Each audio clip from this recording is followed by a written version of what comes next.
Good morning, friends. Welcome to the new session of section 2, that is the applicational biology. Here we are going to discuss about the different strategies which are used for the enhancement of the human welfare, or you can consider food. तो हमारे खाने पीने के लिए या फिर हमारे human welfare के लिए कुछ स्ट्रैटेजीज़ के बारे में पढ़ना है कि जिससे हमारे लाइफ स्पैन को थोड़ा सा बेनिफिट मिले। तो ऐसे ही इसमें कुछ फैक्टर्स या फिर कुछ मेथड्स आपको बॉटनी के सेक्शन में पढ़ने को मिलेंगे, और कुछ जो प्रोसेसेस है, मेथड्स है, जो हम जूलॉजी के सेक्शन में पढ़ेंगे, जिसमें सबसे पहला कंसेप्ट हमको यहाँ पे ये समझना है कि फूड एनहांसमेंट की ज़रूरत क्या है। तो ट्रेडिशनली हम जो फूड यूज़ करते हैं उसके अलावा ऐसे बहुत सारे कंसेप्ट है या फिर बहुत सारे सोर्सेस है जिनके थ्रू हमको खाने पीने की अलग अलग चीज़ें अवेलेबल होती है, जिनको हम अल्टरनेटिव फूड सोर्सेस करके बोल सकते हैं। तो उनमें खास करके देखा गया है कि प्लांट्स के अलावा भी हम हमारे डेली रूटीन लाइफ में एनिमल के कुछ प्रोडक्ट्स को भी यूज़ करते हैं ह्यूमन वेलफेयर के लिए। तो उन्हीं स्ट्रैटेजीज के बारे में हमको पढ़ना है, और उसी का एक पार्ट करके हम इसको टाइटल दे रहे हैं एनिमल हस्बेंड्री। हस्बेंड्री का एक लिटरल या फिर जनरल मीनिंग हम ये कंसिडर करने वाले हैं कि husbandry means it is the domestication. अभी आप लोगों ने अपने सराउंडिंग में देखे होंगे कि बहुत सारे एनिमल्स को हम डोमेस्टिकेट करते हैं। फॉर एग्जांपल काऊ, या फिर हम बफेलो का एग्जांपल ले सकते हैं, शीप का एग्जांपल ले सकते हैं। इन जैसे एनिमल का डेली रूटीन लाइफ में ह्यूमन के लिए कहीं ना कहीं किसी न किसी तरीके का यूज़ हम देखते हैं। तो इनके थ्रू हमारे लाइफ स्पैन्स को या फिर पर्टिकुलरली हमारे लाइफ के नेचर को किस तरीके से एनहांस किया जाता है, किस तरीके से वेलफेयर में कन्वर्ट किया जाता है, इसके लिए हमको इसके टेक्निक्स पढ़ने हैं। तो हम स्टार्ट करते हैं एनिमल हस्बेंड्री के टॉपिक को। तो उसमें सबसे पहले कुछ ज़रूरी चीज़ें हैं कि किस तरीके से हम इन स्ट्रैटेजीज़ को अप्लाई कर सकते हैं, इन मेथड्स को हम हमारे लिए यूज़ कर सकते हैं। तो उसमें सबसे इंपॉर्टेंट चीज़ क्या है, तो हमने ये देखा है कि इंडिया और चाइना थ्रू आउट वर्ल्ड अगर हम देखेंगे तो उनका नियर अबाउट 65 to 70% कॉन्ट्रीब्यूशन है लाइफ स्टॉक एनिमल के इसमें। मतलब पूरे वर्ल्ड में अगर देखेंगे तो ये जो डोमेस्टिकेट होने वाले जो एनिमल्स है, इनकी अवेलेबिलिटी सबसे ज़्यादा अबाउट 70% हमको इंडिया और चाइना में दिखती है। लेकिन फिर अगर हम कंपैरिजन करते हैं बाकी कंट्रीज़ के हिसाब से इंडिया की, तो हमारे इसमें अगर 70% का कंट्रीब्यूशन है थ्रू आउट वर्ल्ड के इसमें अगर हम देखेंगे तो इंडिया और चाइना को मिला के, तो क्या हम उतनी ही प्रोडक्टिविटी को जनरेट कर पा रहे हैं? तो ये टोटल अलग कंसेप्ट है कि हमारे पास सोर्सेस अवेलेबल है लेकिन हम उसको प्रॉपर प्रोडक्टिविटी में कन्वर्ट नहीं कर पा रहे हैं। इसका रीज़न क्या हो सकता है कि रॉ मटेरियल हमारे पास में है, सभी सोर्सेस हमारे पास में है, लेकिन फिर भी हम इसको प्रॉफिटेबल लेवल पे, कमर्शियल लेवल पे हम उसको कन्वर्ट नहीं कर पा रहे हैं। उसके पीछे सिर्फ और सिर्फ एक ही रीज़न हो सकता है, और वो ये है कि हम इन सभी एनिमल्स के डोमेस्टिकेशन को क्या कर रहे हैं, ट्रेडिशनल मेथड से परफॉर्म कर रहे हैं। जब तक हम इन ट्रेडिशनल मेथड्स को कमर्शियली या फिर टेक्निकली इंप्रूव करके हम जनरेट नहीं करेंगे, तब तक यहाँ पे प्रोडक्टिविटी के लेवल जो है वो इंक्रीज होते हुए नहीं दिखेंगे। अभी आप बोलेंगे कि हमको जो जितनी भी रिक्वायरमेंट होती है उतनी रिक्वायरमेंट के हिसाब से ये तो सफिशिएंट है, लेकिन नहीं। अगर हम देखेंगे तो इस एनिमल हस्बेंड्री का बेनिफिट सिर्फ हमको फीडिंग मटेरियल या फिर हमारे लिए जो कंजम्पशन के लिए यूज होने वाले मटेरियल है उनको अवेलेबल करना, उनको प्रोड्यूस करना नहीं होता है। तो उसके साथ में और कुछ चीज़ें जुड़ी होती है। वो कैसे कि हमारे इंडिया में अगर हम देखेंगे तो most of the peoples are dependent on the agricultural field. खेती के ऊपर डिपेंडेंट है उनका लाइफ स्पैन। ऐसा कहा जाता है कि इंडिया जो है वो कृषि प्रधान देश है। इसका मतलब क्या है कि हमारे इंडिया में सबसे ज़्यादा खेती के ऊपर डिपेंड रहने वाले लोग हैं। तो हमारी इंडिया की जो इकोनॉमी है वो एग्रीकल्चर के ऊपर डिपेंडेंट है, खेती के ऊपर डिपेंडेंट है। लेकिन हम सालों से वही प्रोसेस परफॉर्म कर रहे हैं, ट्रेडिशनल लेवल पे परफॉर्म कर रहे हैं, इसीलिए फार्मर्स की प्रोडक्टिविटी कभी भी इंक्रीज नहीं हो पाती है। तो अगर हम खेती के इसमें अगर देखेंगे कि प्रोडक्टिविटी इंक्रीज करने के लिए हम नए नए मेथड्स का यूज़ कर रहे हैं, मैकेनाइजेशंस कर रहे हैं उसका, या फिर हम अलग अलग साइंटिफिक टेक्निक्स का यूज़ कर रहे हैं, अलग अलग प्रोडक्ट्स का यूज़ कर रहे हैं टू एनहांस द प्रोडक्टिविटी, तो वैसे ही इन एनिमल्स के डोमेस्टिकेशन के लिए भी हमको कुछ अलग अलग टेक्निक्स को यूज़ करना पड़ेगा। और जब तक हम ये टेक्निक यूज़ नहीं करेंगे हम प्रोडक्टिविटी को कभी भी एनहांस नहीं कर पाएंगे। तो इसीलिए हमारे लिए सबसे बड़ा बेनिफिट क्या है कि इंडिया में लाइफ स्टॉक की अवेलेबिलिटी बहुत ज़्यादा है। मतलब एनिमल हस्बेंड्री के लिए जो रॉ मटेरियल चाहिए वो रॉ मटेरियल हमारे पास अबंडेंट क्वांटिटी में अवेलेबल है, लेकिन हम उसको ट्रेडिशनली मेथड से परफॉर्म करते हैं या फिर क्लासिकल मेथड से परफॉर्म करते हैं, इसीलिए हम उसको प्रॉपर प्रॉफिटेबल लेवल पे कन्वर्ट नहीं कर पा रहे हैं।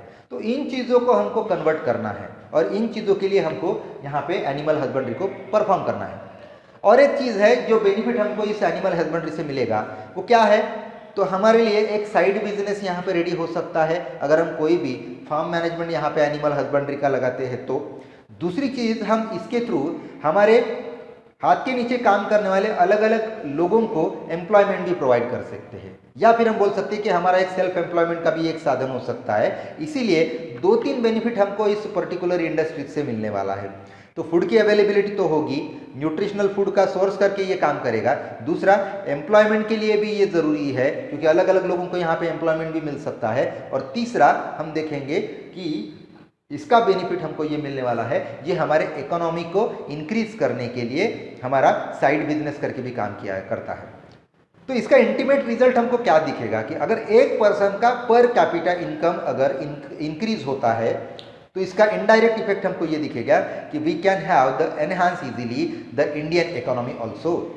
तो हमारे कंट्री की, हमारे देश की जो इकोनॉमी है वो भी एनहांस होगी। हर एक पर्सन अपने ऊपर, खुद के ऊपर डिपेंडेंट होगा, जिनको हम सेल्फ डिपेंडेंट बोलते हैं। उसको एक एम्प्लॉयमेंट मिलेगा, खुद का एक साइड बिजनेस मिलेगा कि खेती के साथ में डोमेस्टिकेशन का एक फार्म अगर वो लगाता है तो उससे भी उसकी इकोनॉमी जो है वो बढ़ती जाएगी।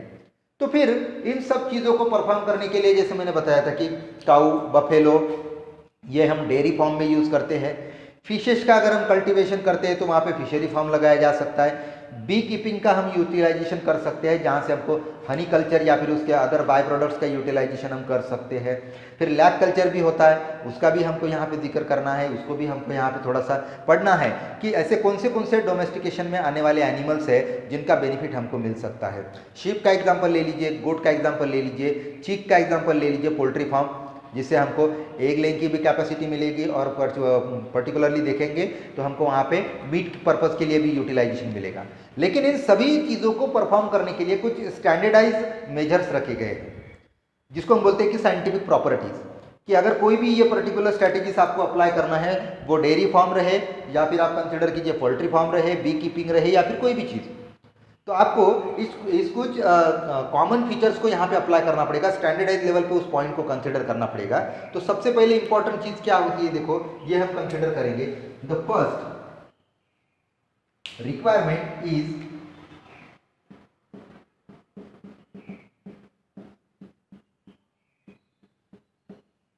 सिलेक्शन ऑफ ब्रीड, हम उसको एक्सप्लेन करेंगे। दूसरा हम देखेंगे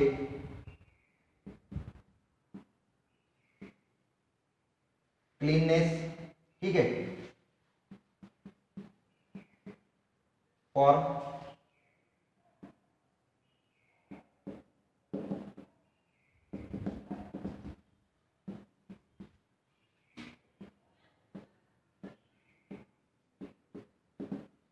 raw material,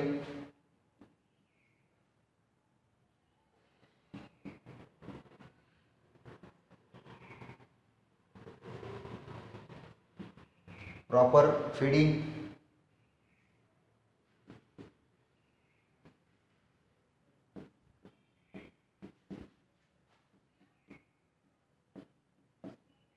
preservation of product,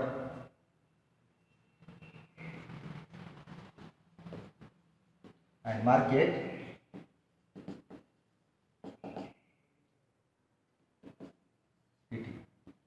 एक ब्रॉड सेंस में अगर हम देखेंगे तो ये 6 अलग अलग कंपोनेंट्स है जिसको हमको कंपल्सरीली किसी भी एनिमल हस्बेंड्री के या फिर डोमेस्टिकेशन के फॉर्म को अप्लाई करना पड़ेगा। इसको समझ लीजिए सबसे पहले कि सिलेक्शन ऑफ ब्रीड, इसमें क्या हम कंसिडर करेंगे, तो ब्रीड मतलब एक पर्टिकुलर टाइप ऑफ एनिमल, जिसमें सबसे इंपॉर्टेंट चीज क्या होनी चाहिए, तो 2 चीजें आपको कंसिडर करनी है।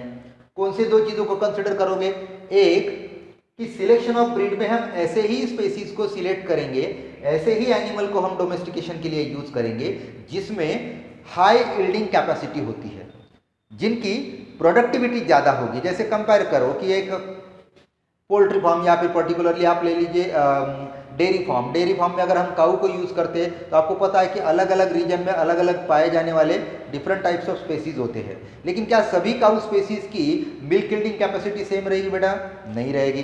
तो हमको क्या करना है, सबसे पहले ये डिसाइड करना है कि कौन से स्पेसीज में, कौन से एनिमल में हाई मिल्क यील्डिंग कैपेसिटी है। अगर हमको डेयरी फार्म की बात करना है तो आप किसी भी फार्म के लिए कंसिडर कीजिए, तो सिलेक्शन ऑफ ब्रीड में सबसे पहला क्राइटेरिया कौन सा डिसाइड करना है हमने, तो वो क्राइटेरिया रहेगा कि it must have the high yielding capacity और प्रोडक्टिविटी। जैसे मैंने बताया था मिल्क का एग्जांपल कि किसी अगर बफेलो या फिर काऊ में आपको ज़्यादा से ज़्यादा मिल्क की प्रोडक्टिविटी मिलेगी पर स्पॉनिंग, तो वो आपको ज़्यादा बेनिफिशियल रहेगा आपके एम्प्लॉयमेंट के लिए, आपके इकोनॉमी के लिए।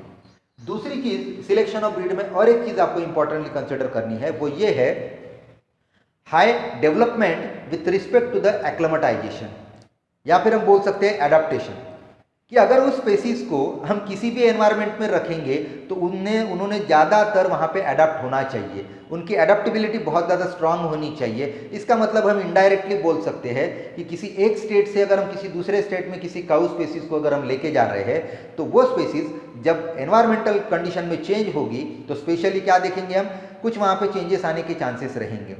तो उस स्पेसीज की कैपेसिटी क्या होनी चाहिए, तो वो डिसीज रेजिस्टेंट होनी चाहिए, वो उस एनवायरनमेंट के साथ अडेप्ट होने वाली स्पेसीज चाहिए, उसको हम स्ट्रांग बोलेंगे।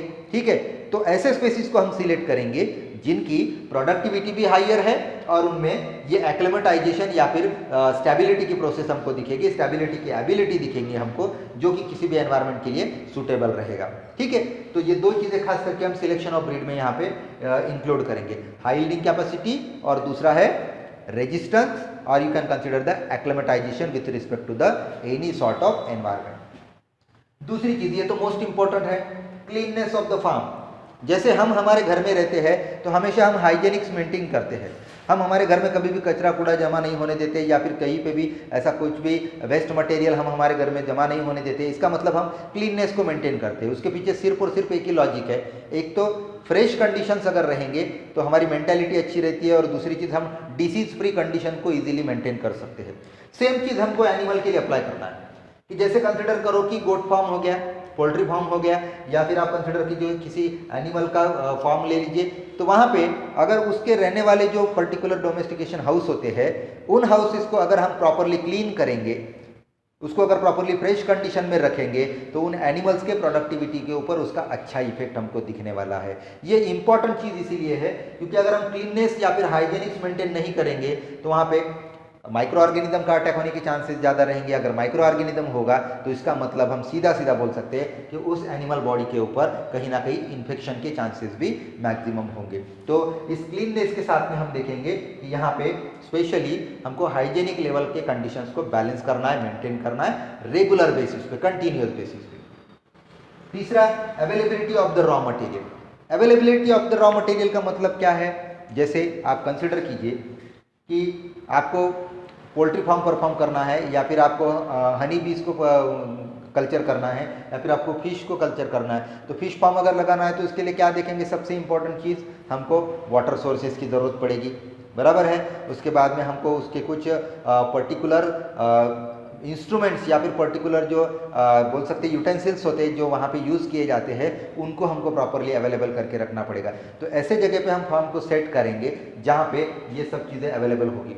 लाइटनिंग अच्छी से होनी चाहिए, एयर फ्रेश वहाँ पे उस एरिया में आनी चाहिए, वाटर की अवेलेबिलिटी अच्छी होनी चाहिए, फीडिंग मटेरियल का भी सोर्स मैंने सेपरेटली लिखा हूँ, प्रॉपर फीडिंग कि कौन से स्पेसीज को, कौन से एनिमल को किस तरीके का फीडिंग प्रोवाइड करना चाहिए। जैसे आप देखेंगे डेयरी फार्म में सीलेज यूज़ किया जाता है, उसके साथ में ऑयल केक्स होते हैं, कुछ विटामिन मिनरल्स के सोर्सेस हम देते हैं, प्रॉपर क्लीन वाटर का भी सोर्सेस हम वहाँ पे सप्लाई करते हैं। तो इस तरीके से अगर हम देखेंगे तो कहीं ना कहीं हमको ये सभी raw material with proper feeding जो है वो अवेलेबल होनी चाहिए। तो ये दोनों चीज़ें मैं कंबाइनली यहाँ पे एक्सप्लेन कर रहा हूँ। प्रॉपर फीडिंग का मतलब क्या होता है कि एक हेल्दी फूड जिसमें सभी रॉ मटेरियल्स अवेलेबल रहे, जैसे कार्बोहाइड्रेट का सोर्स है, विटामिन का सोर्स है, प्रोटीन का सोर्स है या फिर मिनरल का सोर्स है, ये सभी चीज़ें उसमें इंक्लूड होनी चाहिए, उसके ऊपर हमको ध्यान देना है। जब तक हम फीडिंग अच्छे से स्ट्रॉन्ग लेवल पे प्रोवाइड नहीं करेंगे तब तक एनिमल के ब्रीडिंग में आपको कहीं पे भी आप ये देखेंगे कि प्रोडक्टिविटी एनहांस नहीं होगी, वो ग्रो नहीं होगी। उसके बाद में हम कंसिडर करेंगे प्रिजर्वेशन ऑफ प्रोडक्ट। अभी जैसे ले लीजिए कि हमको मिल्क की प्रोडक्टिविटी मिल चुकी है डेयरी फार्म से, तो हमको ये पता होना चाहिए कि मिल्क हमको अवेलेबल होने के बाद हम उसको प्रिजर्व कैसे करेंगे, क्योंकि मार्केट की अवेलेबिलिटी हमारे वॉकिंग डिस्टेंस में होगी ऐसा ही ज़रूरी नहीं है, हमको अलग अलग रीजन में अलग अलग एरिया में उसको डिस्ट्रीब्यूट करना है। तो हमको वो भी चीज़ों के ऊपर ध्यान देना पड़ेगा कि कहीं ना कहीं जो प्रोडक्ट हमको अवेलेबल हो रहा है उस प्रोडक्ट का प्रिजर्वेशन करते आना चाहिए। उसके अलग अलग टेक्निक्स होते हैं। फॉर एग्जाम्पल लेते हैं, अगर हमने फिशरी फार्म को लगाया है, उसका मैनेजमेंट हम कर रहे हैं, तो फिशेस जो है वो हाईली स्पॉइल होने के चांसेस होते हैं। जैसे ही आप उसको पानी के बाहर निकालोगे तो उनका स्पॉइलेज लेवल जो है वो शुरू हो जाता है माइक्रोबियल अटैक होने की वजह से। तो फिर हमको क्या करना पड़ेगा, उन फिशेस को जैसे ही हम वाटर से निकालते हैं उसको सडनली प्रिजर्व करना पड़ेगा, क्योंकि हम जहाँ पे रहते हैं, जहाँ पे हम फार्म लगाते हैं, वहीं पे तो हमको मार्केट मिलेगा नहीं, हमको कहीं डिस्टेंट लेवल पे उसको मिलना पड़ेगा। तो सीधा सीधा आपको पता है कि जैसे हम फ्रीजिंग टेक्निक को यूज़ करते हैं, हम आइसिंग टेक्निक जिसको बोलते हैं, ड्राइंग टेक्निक होता है, सन ड्राइंग होता है, ठीक है ना। तो इस तरीके के टेक्निक्स को हम आइसिंग टेक्निक होता है, ठीक है, टैनिंग टेक्निक होता है। तो अलग अलग टेक्निक्स के बारे में हमको नॉलेज होना चाहिए, जिससे हम किसी भी प्रोडक्ट को इजीली एक पर्टिकुलर ड्यूरेशन के लिए प्रिजर्व करके रख सके। जैसे हमने घर में भी देखा है, आप लोग भी ये सब चीज़ें देखते हो, जैसे हमारे कोई घर में दूध वाला दूध ला के देता है तो हम सडनली क्या करते हैं, उसको पहले गर्म कर लेते हैं, थोड़ा सा वार्म कर लेते हैं और उसके बाद में फिर उसको फ्रिज में रख देते हैं। तो उससे क्या होता है, एक दिन तक 2 दिन तक वो जो मिल्क होता है वो अच्छे से प्रिजर्व किया जाता है, क्योंकि उसको हमने एक प्रकार से स्टरलाइज करके रखा है। तो वैसे ही समझ के चलिए आप, जो भी प्रोडक्ट हमको अवेलेबल होगा इस पर्टिकुलर टेक्निक से या फिर डोमेस्टिकेशन से, हमको उसको प्रॉपरली प्रिजर्व करते आना चाहिए। ये सबसे मोस्ट इंपॉर्टेंट चीज़ है जो कि लास्ट में हम कंसिडर करेंगे, मार्केट की अवेलेबिलिटी। हम तो फार्म लगा रहे हैं, हम तो डोमेस्टिकेशन कर रहे हैं, लेकिन उसका अगर मार्केट ही नियरर बाय साइट में अवेलेबल नहीं है तो हम कुछ भी नहीं कर सकते। हम हमारे किसी पर्सन को एम्प्लॉयमेंट भी दे नहीं सकते हैं, हम हमारी खुद की इकोनॉमी को भी जनरेट नहीं कर सकते, क्योंकि कोई भी प्रोडक्ट जब निकलेगा, कोई भी प्रोडक्ट जब अवेलेबल होगा तो उसको मार्केट में सेल करते आना चाहिए।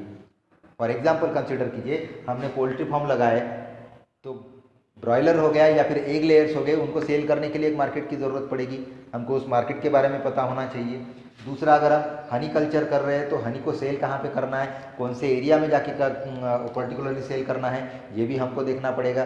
तो एक प्रॉपर एरिया ऐसा डिसाइड करना चाहिए जहाँ पे इजीली मार्केट अवेलेबल हो, जिसका डिस्टेंस कम हो। डिस्टेंस कम रहेगा, क्या होगा, तो आपको प्रिजर्वेशन के मेथड्स के ऊपर ज़्यादा कॉन्सेंट्रेट करने की ज़रूरत नहीं है फिर, ठीक है। जल्दी से आपके पास प्रोडक्टिविटी अवेलेबल हो गई तो आप उस प्रोडक्ट को सीधा सीधा मार्केट में जाके सेल कर सकते हो।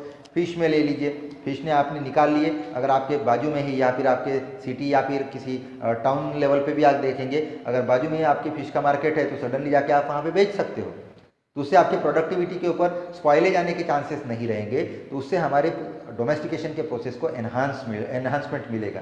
तो आप लोगों ने ये ध्यान में रखना है, मार्केट की अवेलेबिलिटी भी बहुत ज़रूरी कंसेप्ट होता है, ज़रूरी पॉइंट होता है, जो कि एनिमल हस्बेंड्री के लिए अप्लाई करना है। तो मुझे लगता है आप लोगों ने बेटा इन सभी पॉइंट्स को अच्छे से समझे होंगे कि किसी भी एनिमल का डोमेस्टिकेशन करना है इस एनहांसमेंट के लिए, स्ट्रेटेजीज के लिए, तो आपको ये कम से कम 6 पॉइंट को कंसिडर करना है। इसमें selection of breed, cleanness of farm जिसको हम हाइजीनिक्स बोलते हैं, अवेलेबिलिटी ऑफ रॉ मटेरियल, जो भी चीज़ें उस बिजनेस के लिए, उस पर्टिकुलर डोमेस्टिकेशन के लिए लगेगी, वो सब चीज़ों का अवेलेबिलिटी होना ज़रूरी है, ठीक है। फिर हम देखेंगे प्रॉपर फीडिंग, उसका भी नॉलेज होना चाहिए कि कौन से एनिमल को किस तरीके का फीडिंग हम प्रोवाइड करेंगे तो उसका इम्पैक्ट हमारे प्रोडक्टिविटी के ऊपर अच्छे से हमको दिखेगा। प्रिजर्वेशन ऑफ प्रोडक्टिविटी मिलने के बाद में उसको प्रिजर्व कैसे करना है, क्या क्या टेक्निक्स होते हैं, इनके बारे में भी हमको पढ़ना है, और लास्ट में हमको पढ़ना है अवेलेबिलिटी ऑफ मार्केट। तो ये 6 पॉइंट्स को आप अच्छे से समझ लीजिए, इसको क्लियर कर लीजिए। अगर कोई डाउट्स आते हैं तो वो आप क्लैरिफाई कर दीजिए, कमेंट सेक्शन में आप लिख सकते हो। और इसमें बाद में इस चैप्टर में हम क्या करेंगे, डेयरी फार्म के बारे में पढ़ेंगे, पोल्ट्री फार्म के बारे में पढ़ेंगे, बी कीपिंग के बारे में पढ़ेंगे, फिशरी फार्म के बारे में पढ़ेंगे, लैग कल्चर के बारे में पढ़ेंगे, और किस तरीके से इनको एनहांस करना है, कुछ साइंटिफिक टेक्निक्स को भी हम पढ़ेंगे, जिसमें ब्रीडिंग के टेक्निक्स रहेंगे, ठीक है। तो वो उन टेक्निक्स को भी हमको यहाँ पे कंसिडर करते हुए चलना है। तो आप ये 6 पॉइंट को अच्छे से समझ के चलिए। ये हर एक टेक्निक के लिए, हर एक मेथड के लिए, हर एक डोमेस्टिकेशन के लिए यूज़ करना है, ठीक है।